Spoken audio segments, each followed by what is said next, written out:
Well, welcome back to the Prospect Hut. Now, this is not necessarily a prospect video, but this is really a video about the Mets signing another player, another pitcher. The Mets are having some struggles now with keeping people healthy, and obviously, Daniel Nunez was probably going to get Tommy John surgery. Kind of found that out the other day, and Jose Butto had to go on the injury list on Friday because he's not feeling well.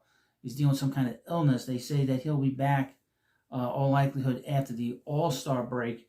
But the Mets signed another pitcher, and they've been signing pitchers left and right. As you know, they signed Richard Lady Love, whatever the hell his name is. And, of course, on Thursday, they signed pitcher Zach Pop. Now, this is from MLB Trade Rumors. Mets to sign Zach Pop to Major League contract. The Mets and right-hander Zach Pop on agreement on a Major League contract.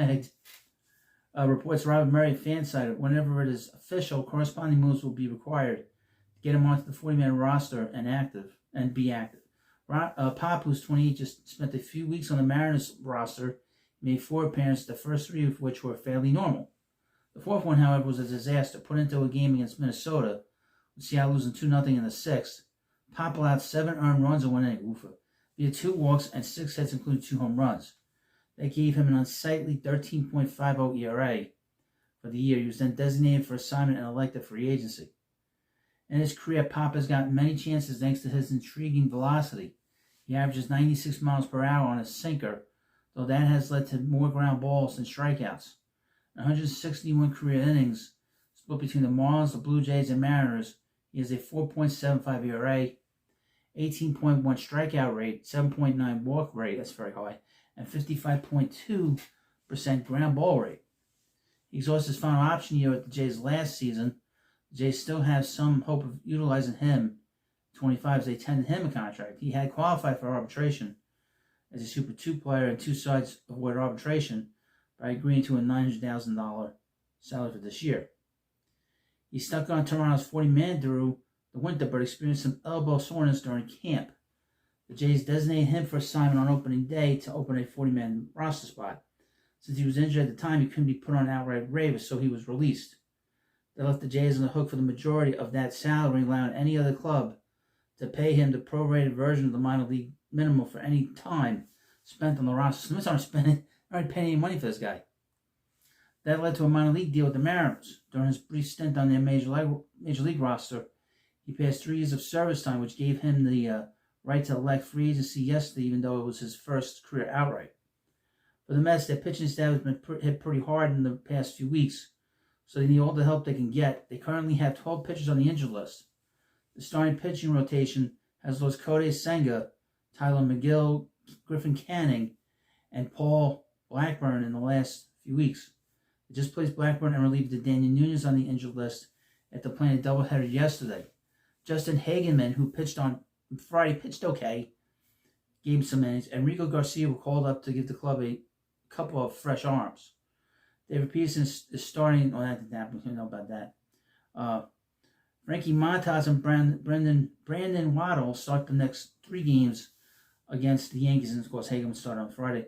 After that, the club will get a much-needed day off, but it's going to be a challenge for them to limp through the weekend. I have a couple of things about the Met pitching.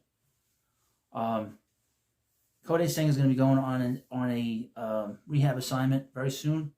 I think next week. And Shoman Naya is going to be coming back to the Mets next week as well, actually pitching for the Mets. So they're going to get him back before the All-Star break. And that is a huge boost to get him back. And he's missed the first half, and then to get him back before, it really sets the Mets up good. But they'll get Kodai Senga back probably in the second half. And, the Mets need some help here. A couple of things. Nolan McLean has been lights out, but the Mets don't want to rush him. He has pitched really well, but the Mets feel that he needs more experience because he doesn't have experience really that much of being a regular starter, a regular pitcher, because he was a 2-way player when they drafted him. Jonah Tong, he's in Double-A, and he's going to be on an innings limit.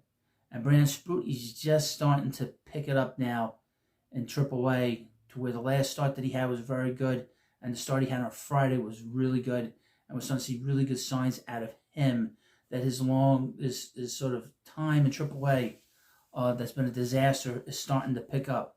So he might be the closest to the majors. just based on the fact that he's been in AAA as long as he has. And he does not, I don't believe he will have hit innings limit. So the Mets call him up, they can run him to the end of the line here. I believe he would have like about 150 innings under his belt.